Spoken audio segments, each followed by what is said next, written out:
नमस्कार दोस्तों, हमारा जय गुरु चैनल में आपका स्वागत है। आज हम लेकर आए हैं क्लास 8 का इतिहास का चैप्टर 1 का क्वेश्चन आंसर। चलिए दोस्तों, इससे पहले कि हमारा आपसे निवेदन है कि चैनल को सब्सक्राइब, लाइक करें और बेल आइकन को दबाना न भूलें। चलिए दोस्तों, हम चलते हैं मेन टॉपिक की ओर। शीर्षक का नाम है कब, कहाँ और कैसे। क्वेश्चन नंबर 1 है, रिक्त स्थानों को पूर्ति कीजिए।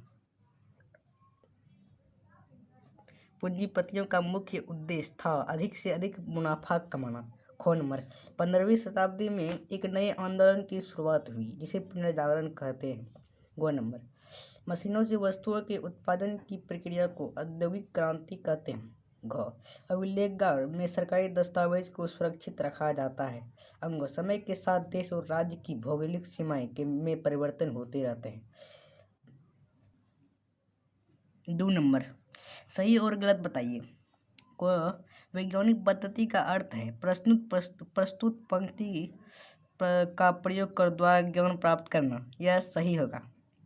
अंग्रेज इतिहासकार जेम्स मिल का भारतीय इतिहास का धर्म के आधार पर बांटना उचित था। यह गलत होगा। अमेरिकी स्वतंत्रता संग्राम के बाद वहां के लोगों ने गणतंत्र प्रणाली की शुरुआत नहीं की। यह गलत है। ऐतिहासिक स्रोतों में से आप आम आदमी के बारे में भी जानकारी मिलती है। गलत। आज़ादी के पहले हमारे देश की जो भौगोलिक सीमा थी आज़ादी के बाद भी वही रह गई। गलत।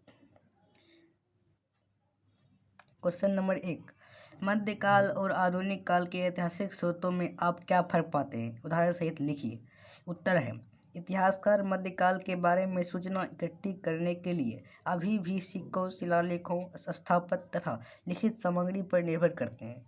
उस समय कागज क्रमशः सस्ता होता गया और बड़े पैमाने पर उपलब्ध होता गया।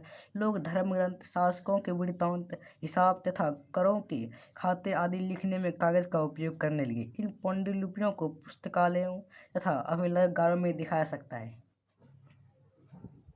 मगर इनका उपयोग कठिन है।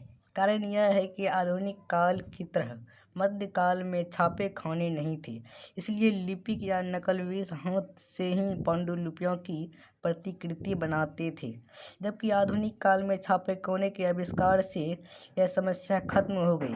अब एक ही दस्तावेज या पांडुलिपि की कई प्रतियां बनने लगी। साथ ही आधुनिक काल में ऐतिहासिक शोध में विविधताएं आती गई। सरकारी दस्तावेज, प्रशासनिक रिपोर्ट, अखबार, व्यक्ति पत्र, डायरियाँ का रिकॉर्ड दस्तावेज में कैसेट के रूप में मानचित्र में रखे जाने लगे। चलिए दोस्तों, हम चलते हैं अब 2 क्वेश्चन पे। जेम्स मिल ने भारतीय इतिहास को जिस प्रकार कालखंडों में बांटा उससे आप कहाँ तक सहमत हैं?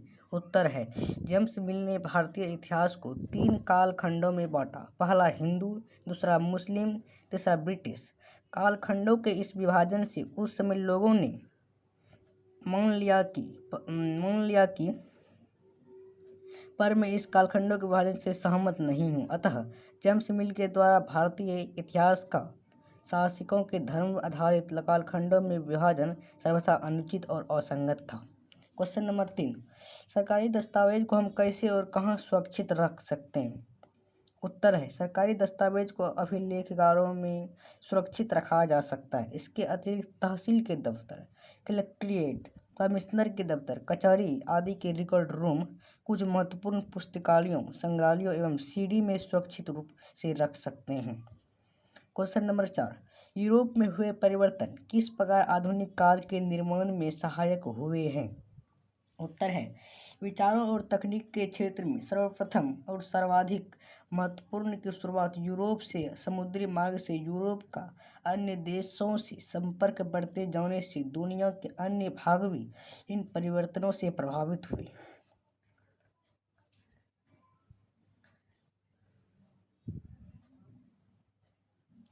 यूरोप में आई औद्योगिक क्रांति से सारी दुनिया में भी धीरे धीरे मशीनीकरण की प्रक्रिया शुरू हो गई।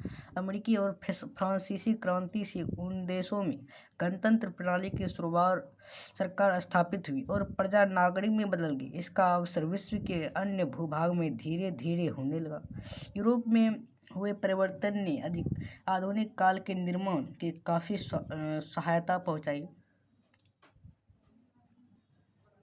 और अंतिम क्वेश्चन है, भारत में पहली और आखिरी जनगणना कब हुई? उत्तर है। भारत में पहली बार जनगणना की प्रक्रिया 1872 ईस्वी में शुरू हुई, जो कुछ कारणों से 1881 ईस्वी में संपन्न हुई। आखिरी जनगणना 2011 में संपन्न हुई, जो 1872 के बाद 15वीं जनगणना थी। आज़ाद भारत की 7वीं जनगणना थी। चलिए दोस्तों, आज का वीडियो कैसा रहा? इस वीडियो को लाइक, सब्सक्राइब एवं ज़रूर करें। इसके लिए आपको धन्यवाद।